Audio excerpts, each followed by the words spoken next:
All right, I think I'm gonna just jump right into it. Alex and Nelson, are we ready? Yes. Let's do it. Cool. Hey guys, my name is Claire Pritchard. I'm the marketing project manager over here at Johnson Consulting Group. Well, actually in my house today, but you know. Today, JCG is teaming up with Funeral Innovations to explore real-world solutions to the problems that firms are experiencing right now, and really what they're doing to fix these problems that you may be having. Alex has helped hundreds of firms learn how to make their marketing efforts more effective and efficient. And Nelson's working with firms just to exceed both internal and external customer experiences, expectations, and really maximizing financial performance for those firms. Just a little housekeeping announcement before we get started. If you guys have any questions during the presentation, go ahead, type it in your question box in your GoToWebinar control panel, and then I'll bring them up during the presentation. So actually, Alex and Nelson will bring them up during the presentation, but we will also be taking Q&A at the end. So if something pops up at the end, feel free, ask away.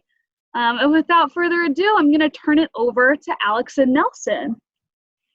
Great. Thank you, Claire. Appreciate it. So welcome, everyone. I'm Alex McCracken with Funeral Innovations, coming to you from my compound here in Louisville, Colorado.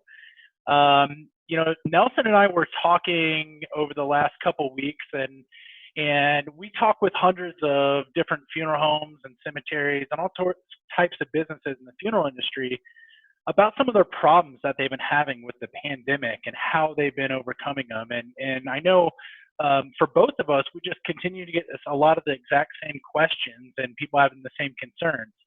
Some states are deeper into this pandemic than others, and some of them, might have the same problems, maybe not now, but in a week or two, or have already been through something. So what we wanted to do is really just open this conversation up between us, talk about some of those questions that we've been getting and that we've been hearing, and also use this time to get any of your questions answered as it relates to, how to run your business in today's age with this pandemic. And so really wanted to, cover some of those things, but also if you have others, please put them into the chat dialogue, as Claire said, and we'd be happy to address those as we go through.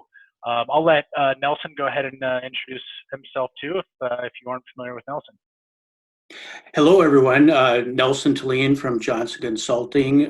Work in the business consulting department with Johnson Consulting. Seems like a lot of consulting in there. And to Alex's point, as well as Claire's, we've been talking with a lot of people. To be honest with you, I'm very proud of funeral service in general. Doing this for over 35 years, I've seen that funeral service oftentimes is slow to evolve. I can think of things like streaming funerals. The concept and the ability has been around for 20 years, and we've really never truly embraced it. But in this moment in time, where it was the only solution to a problem that's been created by something far beyond all of our capacity, funeral directors have stepped up and made dramatic changes in a very short period of time. And I think it's something in general that this will be a time when we look back on the history of funeral service and find that in general, funeral service and all those involved in taking care of families in this time of need have really stepped up, and very proud to be a part and serve and support funeral service in general. Yeah, absolutely. Definitely mimic that thought process there. And one of the things I'm hearing a lot from the funeral homes that I talk to is with the limits on mass gathering, Nelson. I know a lot of funeral homes are just wondering how to get through those, right? The restrictions on group size. One, how do they manage the financial impact on their funeral homes? But more importantly, I know there's a lot of anxiety with funeral directors of saying, how do I actually serve these families? I'm so used to saying yes to everything, and now I can't. How do I actually serve these families while still obeying the guidelines and restrictions that my state or federal government has has put in place. So, any thoughts or ideas on how you've been helping some funeral homes, or how other funeral homes have been managing those restrictions? Funeral directors in general are oftentimes caught in the middle. We want to do, as you said, we want to do everything in our capability to serve that family and provide for what their requests are and what their needs exist. And we oftentimes are found on the flip side, limitations by maybe other things. We can't get the release of the deceased through some governmental agency, or there's travel restrictions for somebody coming back from abroad. Even sometimes with individual churches will or won't allow for different types of services. I think what changes this time is the level of acknowledgement. I mean, there is nobody in the world that doesn't understand that COVID-19 is having an impact.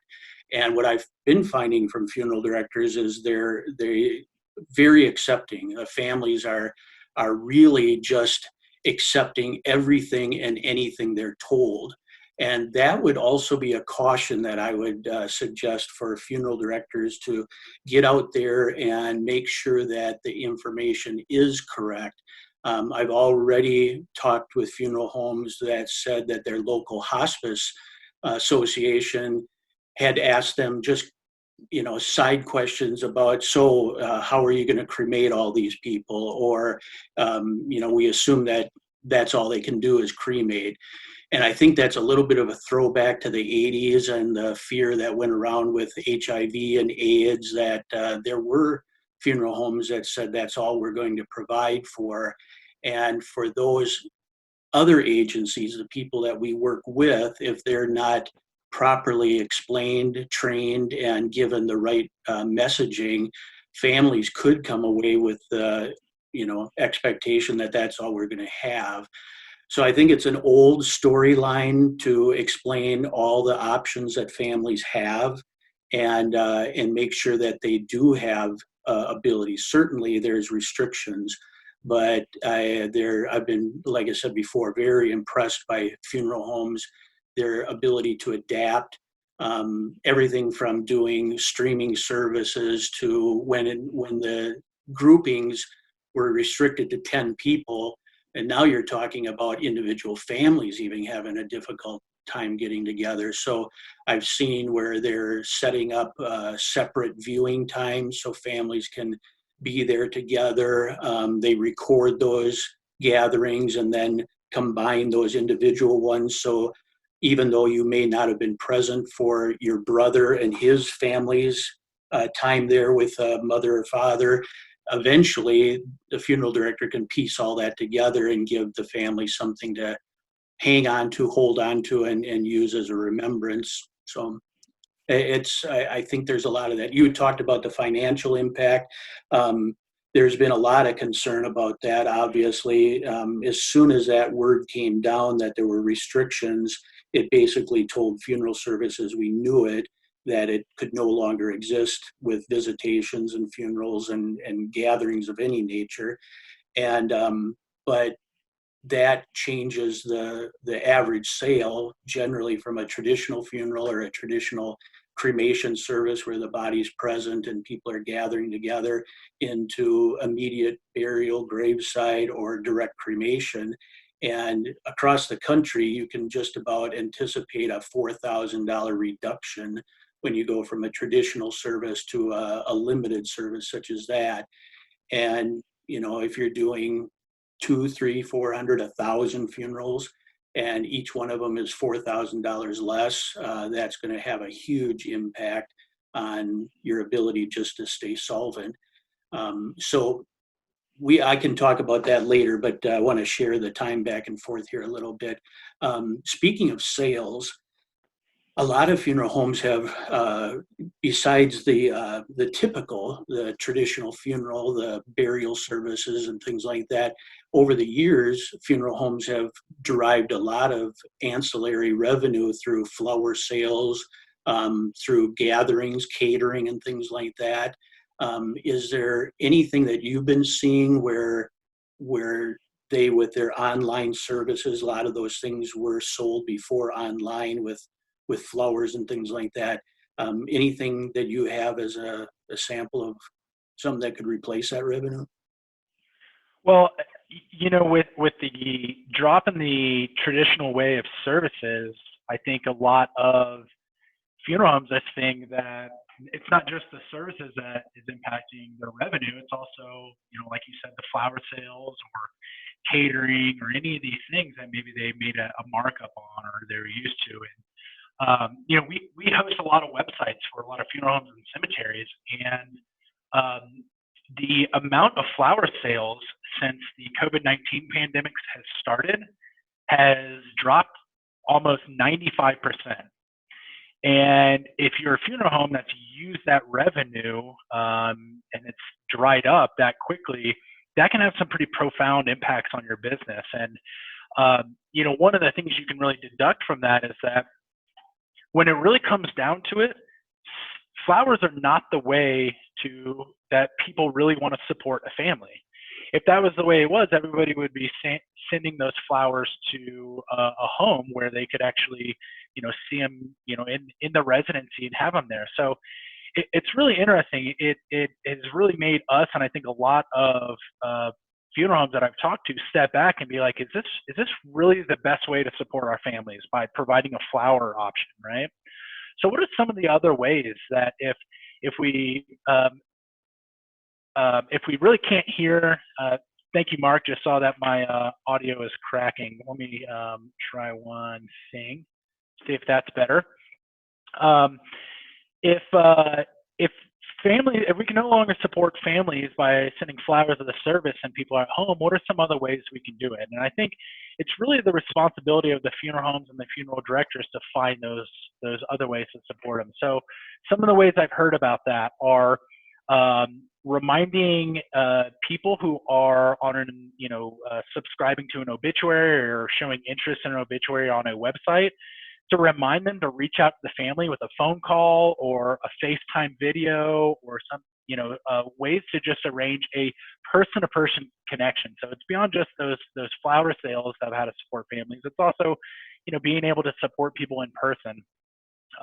That's no longer there. So I know a lot of people are doing the calls, FaceTime things like that. There's also a great service I know that some funeral homes I've been talking to are using. It's called Meal Train. So the idea behind a meal train is that it generally happens when somebody has a baby. I know I had a baby 7 months ago, and a lot of my friends arranged. I did, yeah. Well, sorry. Give credit where credit is due. My wife did all the work. I was here for what I thought was mental support. She might argue otherwise, but it's a meal train is a way for you to arrange service or people to drop off meals at a location. So traditionally, if somebody wanted a meal or there was a death in the family or a baby, everybody brings all the food at once. If people can't have that many visitors, they don't want all that food, the food goes bad. So meal train is a way that a funeral home could actually set up multiple dates that people can sign up for and bring over meals. I know there's some sensitivity, obviously, around contamination of those things, but other ways to do that are to sign up and do a delivery service. Sign up and say, hey, I'm gonna bring you some burgers and I'm gonna use Grubhub for it. So you don't even have to go there, but just providing these and having the funeral home arrange something like the meal train is a great way to do that. Other ones are the funeral home directing the people in the community to offer local gift cards for the restaurants around town. So let's support the restaurants and the local businesses who are not getting revenue by saying, hey, it'd be great if you could buy a gift card for the family that just had somebody pass.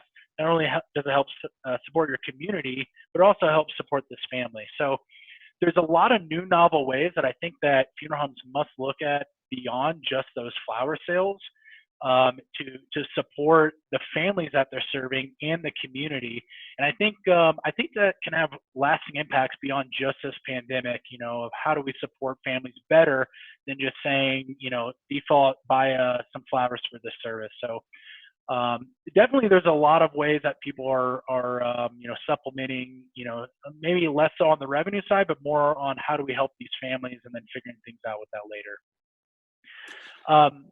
Yeah, go ahead, Nelson. Do you have another Well, question on that? it's a good point. Our team at Johnson Consulting every morning has a quick huddle, and it's just devoted to COVID-19 and what we've learned the day before, and we're learning a ton just talking with our clients and trying to stay up to date. And one of the things that somebody brought to my attention the other day, and I think it follows right in with your thought there, is a Calendly. It's Candley. It's an online service. And one of our consultants suggested, for exactly what you're saying, with too much food and too much showing up at the same time, when we're limited to 10 people being able to attend a service, and that may in fact limit the family's attendance, they can go through this Calendly, and the funeral home can actually set up segments of time that each family could sign up for, and it just helps organize, and that makes it flow a little bit better, so that you wouldn't have them congregating and waiting outside the funeral home. I spoke with a funeral director yesterday, and they make a commitment to having those individual times and also cleaning the funeral home in between. So in order to schedule that and not have a family standing out in the parking lot waiting till you have sanitized and disinfected their rooms for the next family to come in, like I said, coming up with some really creative ways of going about that. Yeah, I know. We use a CRM here that allows you to send out a link for people to book times, and you can actually, I don't know about with Calendly, but you can set those buffer times. So maybe it's 30 minutes in between meetings. I know a lot of people are doing that with gravesite services. I actually heard of they have a gravesite service, but they have all the attendees stay in their cars, and the family goes up and visits each car at a 6-foot distance, but stands outside of the car so they can talk and pay their respects and basically move along the line. So it's a similar thing, but having in-person visits in the funeral home there. I think there's a lot of ways that you can manage it, but a big thing is communicating what you're doing to keep things clean and sterile, and a lot of people are trying to get that communication out there in a variety of ways.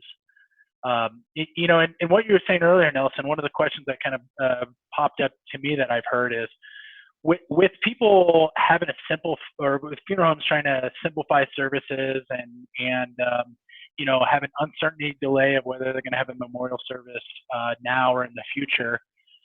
I know a lot of funeral homes are struggling being competitive against their competitors. Now that if you can throw out all the quality of service that we know that funeral homes strive for, how do they stay competitive? And do you have any suggestions on how people can do that while still being in the conversations with their traditional prices? Yeah, we ascribe to we do a customer experience programming, and one of the things that we talk about all the time is the value of what customer experience is to the client, the recipient of that. Is it makes price irrelevant. And I know that's probably hard to believe, but we see that even in pre-COVID-19, what we would term as shopper calls, or people just calling around and checking on prices and things like that. Some of the basic fundamentals of that, if you've ever heard the concept of talking to that family and staying connected to them for 20 minutes, and that you go beyond just it being a transaction relationship to one of a relationship built on understanding each other and really creating a bond there, and how oftentimes the families will stick with a person that can maintain a decent conversation, one of interest, and looking for the possibilities of what they can do to serve and help that family. We, like I said, we share these exchanges back and forth every morning at Johnson Consulting about what we've learned the day before. And one of the consultants shared I guess, an introduction to making the arrangements that one of our clients is using. And I think it's great. In fact, it sets the tone for the rest of the conversation. And they say, if it wasn't for COVID-19 and you wanted to do the services that you would otherwise be allowed to do, let's talk about those services first. And I think it pushes the conversation in a positive direction instead of saying, family, right away, we can't have this, we can't do this, we can't do that. I think once you find out from the family what their interests and what is important to them, there's a lot of very creative funeral directors. And again, the whole team, get everybody involved with that. Every morning, I think that's one of the best things that we do is just the fact that we're not living in a bubble, and it can happen pretty easily when we're all in a restricted space, and I may be meeting with my family and I'm going about and doing my thing either in person or in a remote fashion. And we don't have that same interaction that we might have used to do, where I see you in the lounge or something, and you might trade thoughts about how best to serve a family. I would encourage everyone, you said it before too, communication is vitally important at this time. We hear about flattening the curve all the time, and we stay apart for that. But the flip side of that is flattening the curve when we join together and share thoughts and experiences and things like that. Somebody learned something today that if they can share with somebody else on their staff and they don't have to learn it by themselves, that flattens the learning curve. So, again, converse to what we're all doing and staying away from each other. That's important, vitally important. But we have the technology and the ability to come together and share ideas and come up with creative responses to what the families really want. But again, the key thing I think is start that conversation with, if nothing else mattered, what would you like to do for your mom? What would you like to do for your brother or son or whatever? That's the way to start the conversation, I think. Sure. Yeah. So when we're talking about the different things out there for funeral homes, there's a lot that they're relying on their websites to do, and getting information out to the community in general. It's one thing when you're sitting in a room or doing a Zoom with a family and you're talking with them. You can, hopefully with the Zoom, you can look them in the eye, and certainly if they're sitting there in the room with you, you can get a sense of your audience and tailor that message. A lot bigger issue, I've known already from clients who've gotten some pushback on things that I thought were very benign or actually very sensitive on a positive way, and yet they've gotten some kickback from the general community. Any suggestions when people are using their Facebook sites and things to get out a generalized message to the community? Yeah, I will tell you, people are a little on edge, and you should always be sensitive with your message, communicating in our industry. But now a lot more people are sensitive to what you put out there, and I would say now more than ever, it's not the point to say, hey, I'm going to stop all communication because people are sensitive. It's more about, I need to think more about the message I'm putting it out, what it says, how I'm putting it out there, what do the images look like, what do, even use of your font, and being very sensitive to that. But we actually saw numbers over the last probably about 45 days. I would have to look at what the chart was. We've seen a exponential increase in the amount of people engaging with stuff on Facebook. Now, the content that we're putting out that we're seeing people engage with is not your traditional stuff. It's addressing this directly about, how people can manage things like grief when they can't see people in person, whether it's, previous grief or now new grief, how people address anxiety and cope with that. It's how, how you can still provide support for the community. So you have to very much adjust your message to be sensitive to the times, but adjust your images, right? It's not appropriate to show smiling people right now. If you're talking about something very sensitive, people, whether they recognize that or not, they might see somebody smiling at them, and it just triggers an emotion. And people are emotional right now, and I think we need to address that. But I know a lot of funeral homes that are saying, "Hey, I don't even want to deal with that right now." But if you're not doing that, you don't have a way to get that information out. Now, what some of our funeral homes are doing is saying, Facebook is just scaring me right now because it's such a public forum. And that's right, it is. And a lot of times what you might see is a mob mentality. So when somebody goes onto Facebook, puts a negative comment, others say, yeah, I can relate to her or him, and I am upset. And more people might do that. It's very much a responsibility of the funeral home to go on there and say the value of the funeral home. Regardless of this pandemic going on now or not, people are still dealing with grief. And I, as a funeral director, feel responsible to provide that information and that service to the community. And I'm going to continue to do that. And I know this might upset some people, but that is the place of a funeral home in the community, is to provide a service to the community. And I need to continue that whether it's a pandemic or not. We've seen those messages go over very well in addressing people, and a lot of people, providing likes on that. Now, if you are saying, hey, I don't even want to mess with Facebook, email is a great way to do it. Email is a private form for you to get that information out. So if you are worried about, or you have put out some posts where you feel like people are not responding favorably, use your email. Send out emails about what you're doing to create a safe and sanitary conditions for not only the community, but also your employees. You want to show what your workers are, that you're taking care of them and making sure you're keeping your community safe. Also provide those grief resources and other information that you might be putting out on Facebook. You can use email for that. A lot of people do put that on their website. If you don't have a pop-up or some type of banner or something on your website explaining how you're addressing the COVID-19, you definitely should call your website provider and see what they can do for you.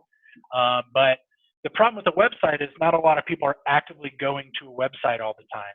So if you can actively push out a email or use Facebook or something to get that message out and respond to it, then it's much more effective in getting that message out. So really, everybody's at home. They are responding on these digital channels, and it's a great way to get that information out, but you have to be sensitive with it and have to show that you're supporting the community and staff. Here's something I just heard this morning, not to catch you off guard, but they said it was called Zoom bombing, which apparently is something similar to like photo bombing. And at first you kind of wonder what kind of individual would jump into somebody else's service, or whatever would drive somebody to do that. But regrettably, funeral service has seen that before, picketing of soldier funerals and things like that. So there are people that may in fact do that. And not to catch you off guard, but I know that's maybe just a brand new term, but any safeguards that a funeral home might put together to protect families from that? Yeah, I know with a lot of restrictions on gathering sizes that a lot of people are turning to streaming services, Facebook Live, Zoom, even FaceTime if there's a couple, people that you want to do it. So there's a lot of ways that people are streaming services, and where the crowds gather, so do the trolls.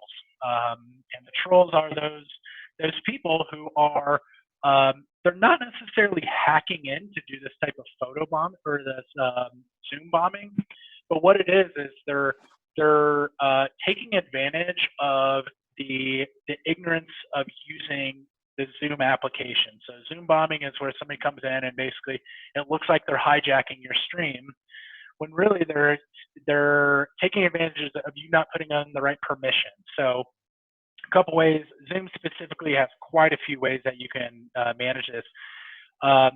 You can have a waiting room and invite people in on a one-by-one basis. So you can set up that waiting room preference. You could have a private meeting code so it doesn't get widely distributed. You do want to have a new meeting code for each individual service so people don't, find it and then can always get back in there. The other is, you should have somebody, either yourself or somebody on your staff, be responsible for monitoring what's going on. So if something does look malicious, you can kick them out or request, that, or even before they come in, kind of have them knock into the waiting room. So there's a lot of different ways to do that. I don't think that you should look at that, if that does happen, as, hey, I'm being hacked. But if you are going to use Zoom for your services, start to set up your permissions. There's plenty of articles out there. You could email either Nelson or myself about those and get information on an article that documents how to handle those. But I know Facebook Live, another issue that people are having are with the licensing. They might overplay some music, and they will, the Facebook actually has this software that listens to all the audio, and it'll block you out if it thinks you're pirating music. Now, I know a lot of people have music licenses through NFDA or ICCFA, so you want to make sure that you have your license information to appeal those if they get blocked or taken down or muted. Don't just say, I have a license. You got to show documentation. If you want help with how to actually word that, feel free to reach out to me, and I'd be happy to help you out with that. But there are definitely a lot of new problems that arise when you're doing streaming. I will tell you, a lot of our funeral homes that I've worked with are trying to overcomplicate the streaming. Don't make it hard on yourself, right? You want to provide a stopgap. So a stopgap can be something as simple as finding a place to prop up your iPhone or iPad and stream a service, just to get that information out there until you can get a better setup, like a tripod or even a camera that you can hook up. I know a lot of people are dealing with connectivity issues as well. So if you're dealing with connectivity issues, you're out in a cemetery, you don't have good connection, that's fine. Just record the service and then get it online later. Something with that, you definitely don't have to worry about Zoom bombing with that. But there's a lot of ways that you just have to start being creative and respond, and don't overthink it. In the startup world, startup businesses, they always say, if you wait till perfection, you're never going to make it out there, right? You want to get what they call the MVP, the minimum viable product. Okay, if it solves the problem, get it out there and have it working, and that'll certainly help you. Just something else, Alex, you mentioned a couple of times about reach out to you anytime, and to take a second here to offer up a quick commercial for Alex is that both of our companies have been offering as a free resource anybody that wants to dial in and have an appointment to talk through any issues that you have. And that's really what pulled Alex and I together. And when you're trying to meet that need, you're not going to waste time trying to figure it out for yourself. So anytime something like that comes along that's online or anything digital, Alex is a go-to person for me. And the same thing for Johnson Consulting. Claire's been doing a great job putting the message out that you don't have to be a client. We're making ourselves available to anybody and everybody out there. If you've got questions about how to manage through a crisis or overcome some of the hurdles that you're looking at, by all means, just reach out to us. That's what we're here for. That also being said, I think we've been opening up for questions to come in too. And if I read this screen correctly, I probably should have you doing that, Alec. There seems like there's some things coming in. Claire or Heather, are there questions coming in? I actually see one here that kind of piggybacks off of what I had just been talking about with the emails.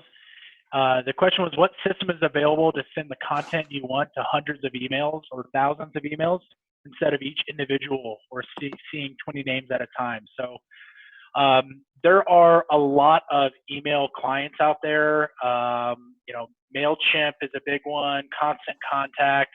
You could use, if you have like a HubSpot or Salesforce, those have those capabilities. If you're funeral innovations customers, we have the email newsletter capabilities as well. If you're interested in trying those out, we're also, as Nelson said, making a lot of our services available to customers. So yeah, any of those ones where you can actually send a newsletter out to people and let them know is going to be a way to do that.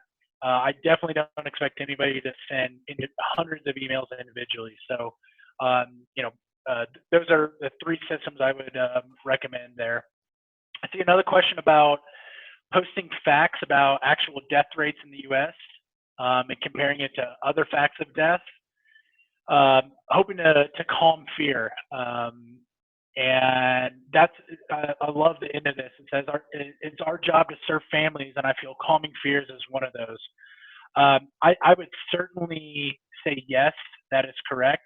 I think it's going to be hard to overcome the fears that have been instilled upon this entire society. So I also feel like this has been somewhat politicized. And, regardless of the validity of either of those things, the fact remains is that if the way that funeral homes are really managed is saying, that are managing it well are saying, I don't necessarily need to calm the fears about the pandemic, but calm the fears as a result of the pandemic, right? So those are, the result of the pandemic is that I am not going to be able to,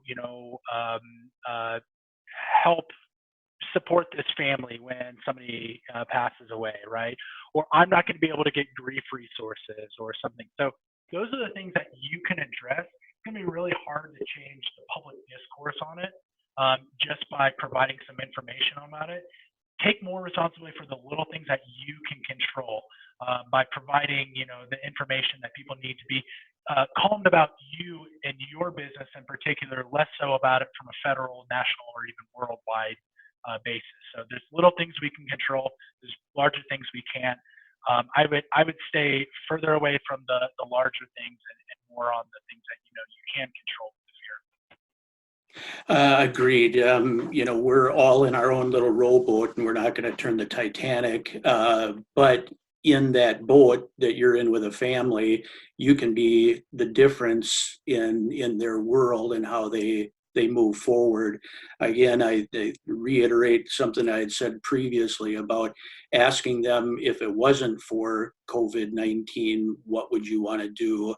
And I think when we get that word out, as well as our other partners out there, to make sure that people are not dismissing the fact or presuming the fact that they're only going to be able to do this and only going to be able to do that.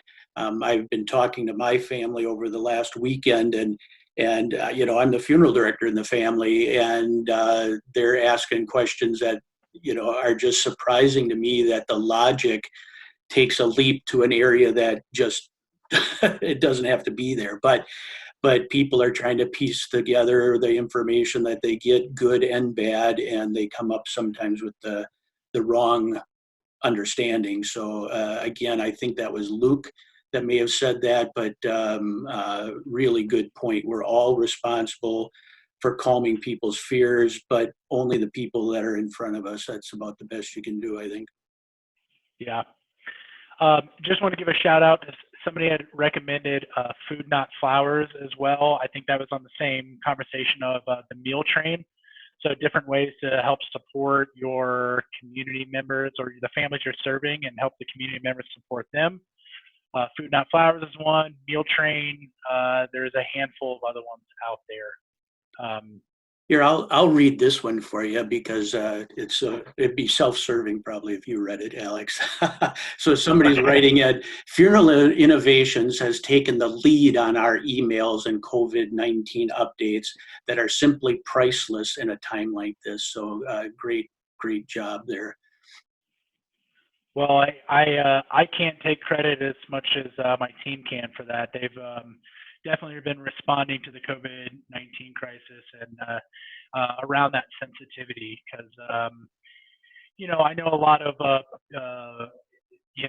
there's always a sensitivity around this any of our topics, but especially now. So certainly something to stay up on that. I also see a question here about what are the best topics to post about on social media? How do we get pre-planning messages out right now? I'm going to address this from the pre-planning perspective. I still think a lot of the topics matter less. More it's about how you present them. So you can still get conversations going about planning ahead, but you cannot be too direct right now. I will tell you in general, the pre-planning right now, you should probably think about it more as let's build the pipeline of people we're engaging with rather than get them to pre-plan today. I do know that a lot of pre-need counselors are still doing Zoom meetings, but all the messaging around that has to be very sensitive to make it look like you're not saying, hey, now that this pandemic is here, everybody needs to brush up. That will instill that fear that we were talking about earlier. So still a lot of the same topics, but you definitely want to see how you put that out. I would say you definitely want to have a much more serious tone. You don't want to have anything that kind of sets people off. Again, the smiling faces, big, aggressive fonts, things like that.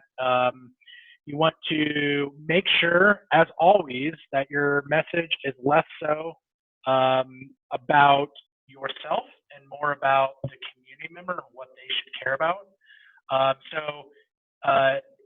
That might sound conflicting when I was talking about you want to talk about how you're helping your funeral home and your staff and make sure that you guys are being sterile and everything.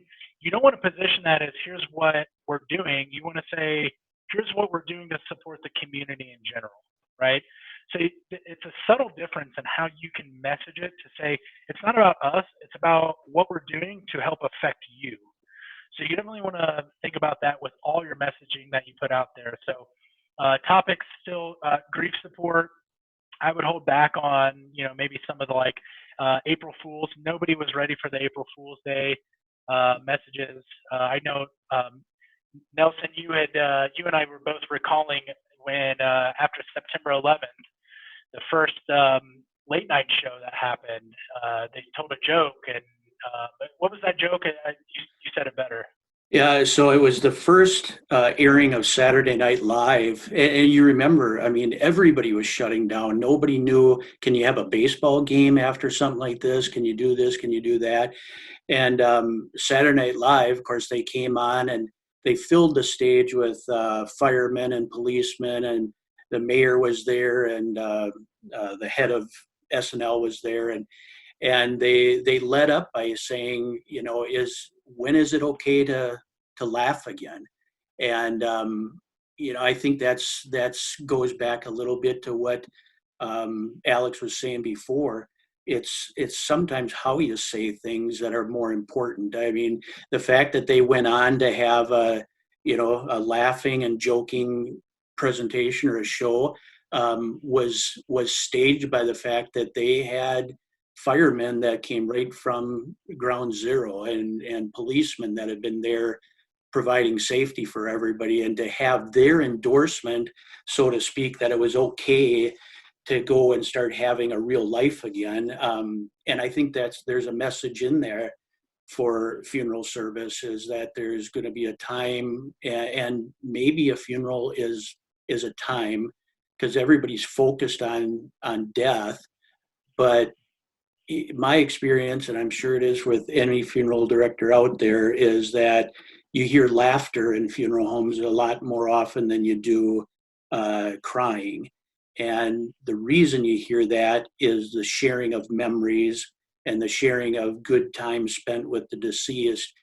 we don't have that same level of sharing anymore. And I think as long as we can promote that and encourage that in whatever capacity, you're going to do a tremendous amount of good in the world, and especially for the families you serve, if you can encourage them to share in the life and do remembrances, and they can be lighthearted when you're remembering the value and the purpose somebody's life had in yours. So Yeah, and I would say, that's kind of the thing, is the time for laughter is not here yet, unfortunately. So you need to think about how that does impact your messaging and what you're putting out there for now.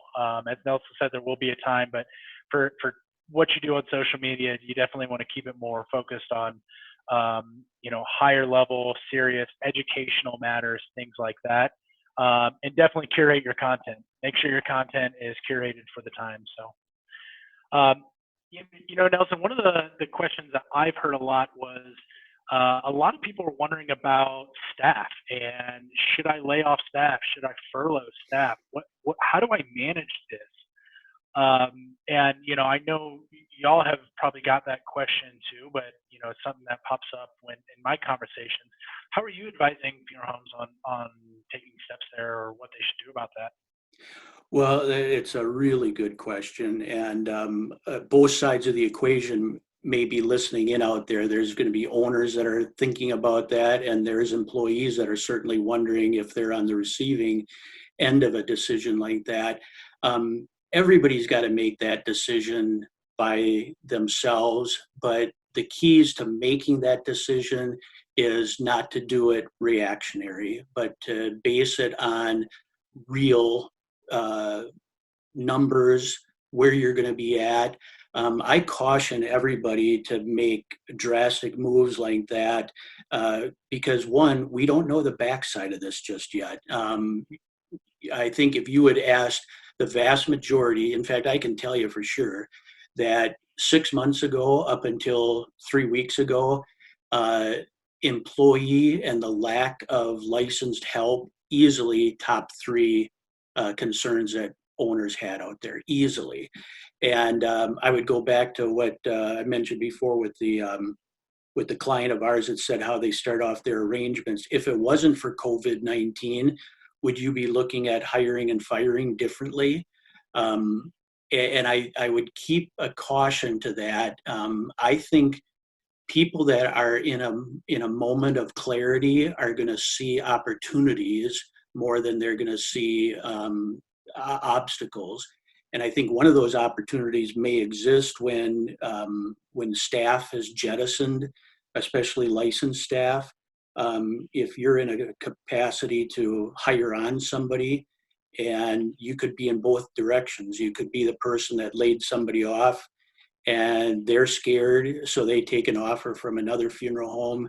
And now 3 weeks down the line, and I don't say this to be reactionary or henny penny like, but say if the death rate does go way up, and you already see it, funeral homes on the news, sheer panic about not having enough people to go around.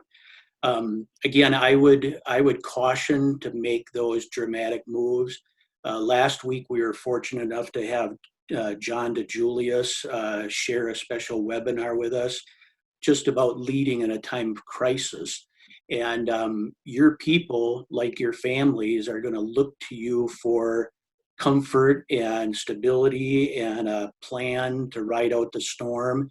And that's going to be a big part of it, giving them some sense and practicality. I would say, even from the standpoint of giving them real perspective on this, is that we may have to cut back, we may have to reduce salaries, we may have to do a lot of very difficult things.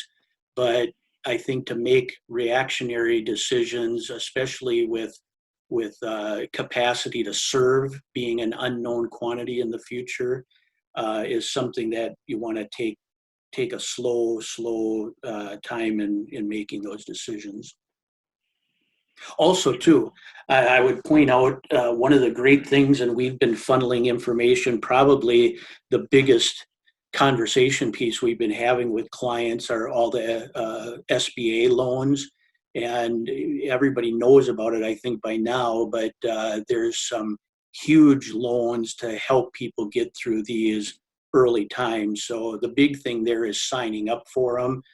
We've got information available on the website, but you don't have to go there. You just go right to Small Business Association, and you'll get information on there's a variety of loans out there, but one specifically for taking care of payroll needs. And the deal is such that you'll get basically about 8 weeks of your payroll covered. There's certain circumstances that you got to follow and things like that. But for anybody who's on the edge of whether or not they just have to cut people just to make it, I would look at all those support systems that are being put into place out there before you make a drastic decision.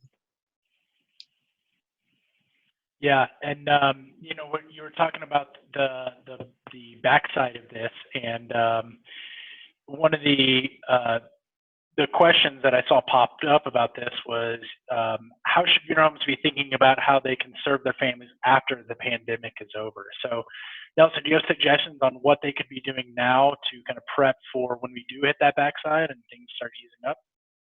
Yeah, in fact, I had some really good, reliable funeral directors that I've called. For people that aren't above a certain latitude, you're not familiar with things like springtime burials, but there's a lot of funeral homes that are used to delayed services. Now, granted, they're generally just the graveside portion of the services, but there's still some logistics that are built into that. And I think that wouldn't hurt to, if you have a friend or a fellow funeral director that's in a northern climate. If you don't have one, reach out to me. There's several people that have offered to give them some insight and just how they schedule for that. That's the logistics of it. I think in terms of just talking with families, a big piece of that on the front end is going with the assumption, again, a little bit like what we talked about, is if you were going to have this service, you'd plan on having, this at church or this visitation, or go with that assumption and not rule anything out. And then I think when you go with that positive approach, you'll at least put things into perspective, scheduling wise, dollars wise.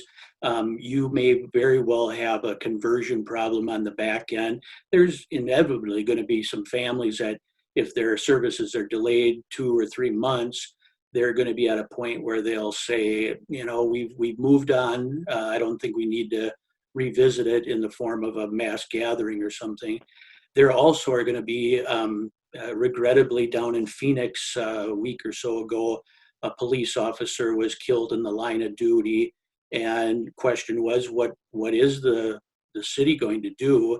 And they've already made that statement that there's something private for the family, but they absolutely will be conducting a full service like they would typically do for any policeman killed in the line of duty. So there is expectations outside our own realms that I think you can draw on and set that idea that, this is a setback and it's very uncomfortable, but it's not going to stop us from doing what we normally do. And that's remembering a person, taking time out of our lives to understand and respect the significance that they had. So I think that's a big part of the lesson that we got to keep promoting. Yeah, and I would add to that is, it's for people who are doing springtime burials, they're aware and have built it in their process of how to stay in front of those families between winter and springtime. Mm-hmm. So it will be extra work, and there's certainly ways that you can manage it more easily, but it's also keeping in front of families from the point where you serve them to when you can actually do a service. So you want to think about different ways to do that, whether it's individual outreach on a phone call or sending an email or whatever it is, but you want to make sure that you're staying in front of those families so when it does we do get to the backside and you are able to start providing those services again, that you stayed in touch with them and you're not just, reaching back out to them saying, hey, can I get some money from you or something? So it's obviously you want to show that you're always supporting the families, but this might require a unique solution to staying in front of them. I think there's another question up here, Alex, that dives into your comments there perfectly. It's from Tina, and it says, would it be a good time to introduce your staff with a bio? We have family service advisors whose services are at need and pre-need families. Sure. I would encourage you to especially answer the first part, because I would think bio placement on websites and stuff is good. I would just, I'll respond to the second half of that, in that, there's some hesitation to be out there selling pre-need, and you've got potentially staff members that are dedicated to that service. Alex hit upon it. There's going to be a big gap between when they walk out of your funeral home or they leave the cemetery and when you anticipate getting back together with them.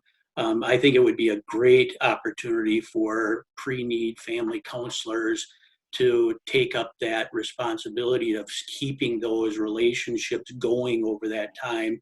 At the very least, they're going to have created a relationship that somewhere down the line, maybe not in the next few months, but somewhere down the line will pay off when that family looks to their pre-need responsibilities or options and things like that. So I think there's a great place for them to fill in a gap that didn't exist before, and to keep them motivated and involved building your future business. But why don't you share the bio part there, Alex? Yeah, I mean, I would definitely agree. It's any of those touch points that you were talking about of reaching out after, provide something of value, right? Make recommendations, send them some information, send them, don't provide something that they want to take your call, and that really helps cement that relationship going forward. But as far as sharing bios and information on social media, absolutely. A lot of ways to do that is, regular posts of just pictures, to take videos. If you're getting into the video game, what a great time to practice a couple rounds on, your staff members, and have them explain why they're in the business. Why do they care? What is their story that led them to being, in the community and on that, working at the funeral home.